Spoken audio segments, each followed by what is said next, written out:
প্রিয় দর্শক, আসসালামু আলাইকুম। দেশ এবং দেশের বাইরে যারা দেখছেন সবাইকে স্বাগত জানাচ্ছি আমাদের জীবনের গল্পে। চলুন আমরা কথা বলি আমাদের সামনে যে বসা আছে তার সাথে। আসসালামু আলাইকুম। ওয়ালাইকুম আসসালাম। কেমন আছেন? এই তো ভাই আলহামদুলিল্লাহ, আল্লাহ রাখছে। ভালো আছেন? দেশের বাড়ি কোথায়? দেশের বাড়ি হচ্ছে দিনাজপুর ভাইয়া।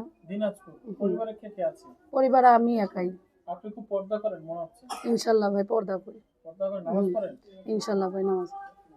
আচ্ছা, নামাজের প্রথম সূরাটা কি বলেন তো? সূরা ফাতিহা ভাই। সূরা ফাতিহা পারেন করতে? ইনশাল্লাহ। শুনান তো, আমরা শুনবো। বিসমিল্লাহির রহমানির রহিম একটু বলেন না। আউযু বিল্লাহি মিনাশ শাইতানির রাজিম। বিসমিল্লাহির রহমানির রহিম। আলহামদুলিল্লাহি রাব্বিল আলামিন আর রহমানির রহিম মালিকি ইয়াউমিদ্দিন। ইয়াকা না'বুদু ওয়া ইয়াকা নাস্তাইন। ইহদিনাস সিরাতাল মুস্তাকিম সিরাতাল লাযিনা আন'আমতা আলাইহিম গায়রুল মাগদুবি আলাইহিম ওয়ালাদ-দাল্লিন। আমিন।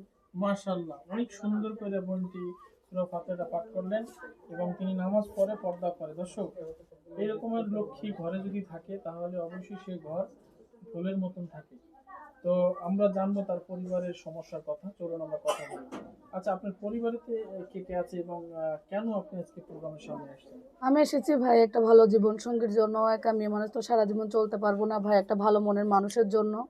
মাটা আছে ভাই, মাটা মনে করে মায়ের আমি আগে মাটা আগে কাম করতো ভাই, মনে করো সিঁড়ি থেকে পড়ে যে মায়ের কোমরটা ভেঙে যাওয়ার পরে ভাই আমি মনে করেন পরিস্থিতির কারণে ভাই আমি এখন মনে করেন কাজেতে আসছি। আমি আগে কোরআন শরীফ পড়তাম ভাই, মনে করো এখন কাজের জন্য পড়াশোনা করতে পারি না ভাই। আচ্ছা, কি হয়েছিল আপনি একটু যদি বলেন শুরু থেকে, আপনার পরিবারে এত সমস্যা কেন? ভাইরে গেলের বাবা নাই বুঝছেন, মনে করেন মাটা আছে, মাটারও কোমর ভেঙে যাওয়ার পরে বোনের মা বিছনায় পড়ে গেছে। এখন আমি বাড়িতে আমি একাই, আমার তো আর কেউ নাই ভাই। আমি মনে করো কোরআন শরীফ পড়তাম, মাদ্রাসায় পড়তাম।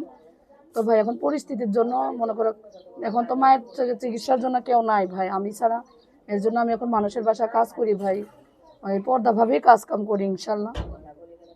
পর্দা করে কাজ করেন? হ্যাঁ ভাই। কত টাকা পান আপনি? আমি পাই ভাই দিন মজুরি 200-300 টাকা। তা দিয়ে কি সংসার চলে?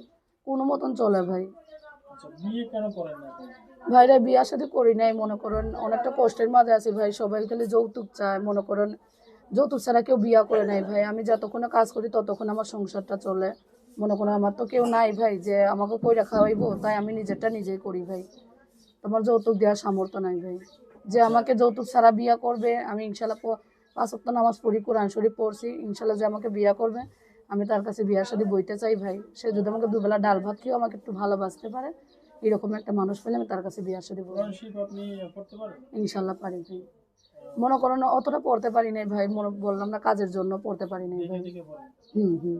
আচ্ছা, ভালো, আলহামদুলিল্লাহ। আপনি কোরআন শরীফ পড়েন, নামাজ পড়েন, এরকম মেয়েরাই কিন্তু সংসার সুখে রাখতে পারে। তো এই যে আপনি ক্যামেরার সামনে এসেছেন, আসলে ইসলাম তো ক্যামেরার সামনে আসতে নিষেধ করে, আপনি এখানে আসছেন ভাই রে পরিস্থিতির কারণে আসতে হচ্ছে। আমি আসতে চাওয়ার মনই ছিল না ভাই, কিন্তু এখন পরিস্থিতিতে আসতে হয়েছে ভাই। এখন আমি দেখছি যে মনে কর প্রতিবেদনের মাঝে অনেকেই আইছে ভাই ভালো মনের মানুষের জন্য। আমি একটা ভালো মনের মানুষের জন্য আইছি।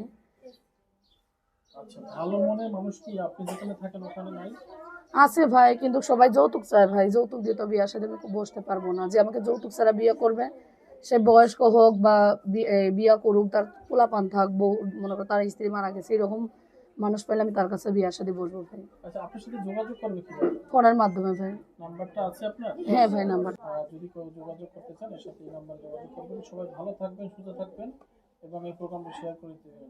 টাকা পয়সা বিয়ের সাথে যা কিছু করেন আমার এই ফোনের মাধ্যমে যোগাযোগ করতে পারবেন। ধন্যবাদ।